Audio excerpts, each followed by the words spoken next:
Hello, let's read this question. So this question says a massless rope is wrapped around a ring with a groove along its circumference having radius capital R and mass M. The ring is allowed to move downward with linear acceleration of the ring. ring का बच्चों पर आपको linear acceleration बताना है, ठीक है? तो देखिए बच्चे इस क्वेश्चन का की कॉन्सेप्ट आप क्या लिख सकते हैं, दैट की कॉन्सेप्ट ऑफ दिस क्वेश्चन आपको लीनियर एक्सेलरेशन बताना है रिंग का, ठीक है? तो इस क्वेश्चन का की कॉन्सेप्ट आप देखिए क्या लिख सकते हैं। अ, यहाँ पर देखिए जो रिंग का मोशन होगा बच्चों, रिंग का मोशन देखिए क्या होगा कि आपका रोटेशनल भी करेगी और ट्रांसलेशनल भी करेगी। तो CTR हम लिख सकते हैं, combined translational and rotational motion, ठीक है? ये क्या लिख सकते हैं, इस क्वेश्चन का की कॉन्सेप्ट लिख सकते हैं, ठीक है? बच्चों देखिए इस पर आपके डाउनवर्ड डायरेक्शन में भी फोर्स लगा है, ठीक है? ये आपकी क्या है, रिंग रिंग का मास एम के इक्वल है, तो हम बता सकते हैं कि एम जी फोर्स इस पर डाउनवर्ड ग्रेविटी का नीचे की तरफ रहेगा, ठीक है? ये आपने एक रैप कर रखी है, ठीक है? इट इज रैप, ठीक है? ये किसमें आपकी एक मासलेस रूप में क्या कर रखी है, इस पर रैप कर रखा है। तो यहाँ पर एक आपका टेंशन का फोर्स मिलेगा, ठीक है? जिस फोर्स इज कॉल्ड टेंशन। अब बच्चों देखिए इसके कारण ये क्या कर रही है, ये नीचे की तरफ आ रही है, ठीक है? डाउनवर्ड मोशन हो रहा है, तो मैं बता सकता हूँ इस पर क्या होगा, ट्रांसलेशनल मोशन होगा। क्या होगा आपका, ट्रांसलेशनल ट्रांसलेशनल मोशन, ठीक है? ट्रांसलेशन मोशन होगा यहाँ पर, ठीक है? और ट्रांसलेशन मोशन में देखिए हमें पता है कि Newton second law of motion का अगर हम यूज करें तो summation of all the forces, ठीक है?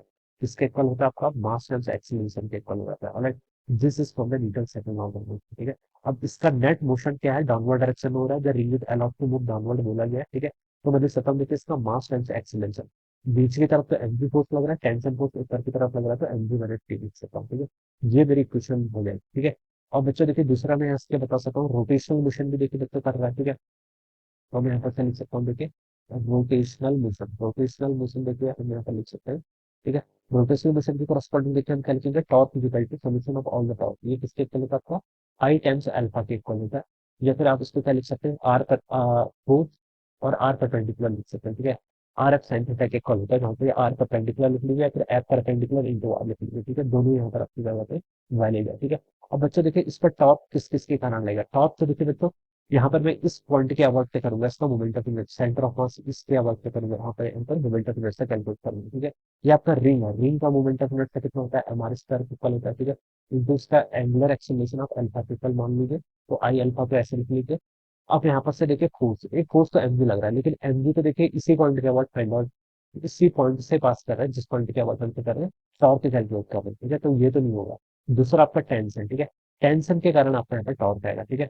और इनके बीच की परपेंडिकुलर डिस्टेंस कितनी, आर के इक्वल है, तो मैं लिख सकता हूँ कि टेंशन की वैल्यू टेंस यहाँ पर क्या आ जाएगा, आर, ठीक है? ये वैल्यू आप लिख सकते, मुझे यहाँ पर लीनियर एक्सीलरेशन बताना है, ठीक है? तो बच्चों में ये क्या पिक कर सकता हूँ देखिए, यहाँ से आपका एम आर स्क्वायर अल्फा, यहाँ से इसको आप M times R into alpha, ये वैल्यू आपके यहाँ से टी के इक्वल आ जाएगी, ठीक है? इसको आप इक्वेशन नंबर 2 बोल दीजिए चलिए, और इसको आप इक्वेशन नंबर 1 बोल दीजिए, ठीक है? अब इक्वेशन 2 के इक्वेशन 1 में पुट करूंगा तो एम इक्वल टू देखिए कितना होता है, एम जी माइनस कितना हो जाएगा, टी के इक्वल हो जाएगा, राइट? तो एम ए यहाँ से देखिए कितना हो जाएगा, एम जी माइनस टी के इक्वल, ठीक है? एम जी और टी की वैल्यू देखिए यहाँ से आपकी एम,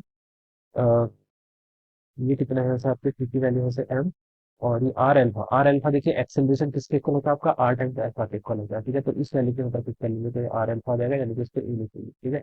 तो यहाँ से देखिए आपका two M A this term should be equal to M G, ठीक है? एम से देखो आपका एक्सटेंशन एक्सेलरेशन की वैल्यू कितनी होगी यहाँ से, जी वैल्यू पिक करते तो यही आपका जो है लीनियर एक्सेलरेशन, ठीक है? तो वही पूछा था आपसे जो कि आपको बी ऑप्शन पे गिवन है। तो देखो आप क्या लिख सकते हैं, option B will be the correct answer of this question, ये कहना राइट आंसर, ओके?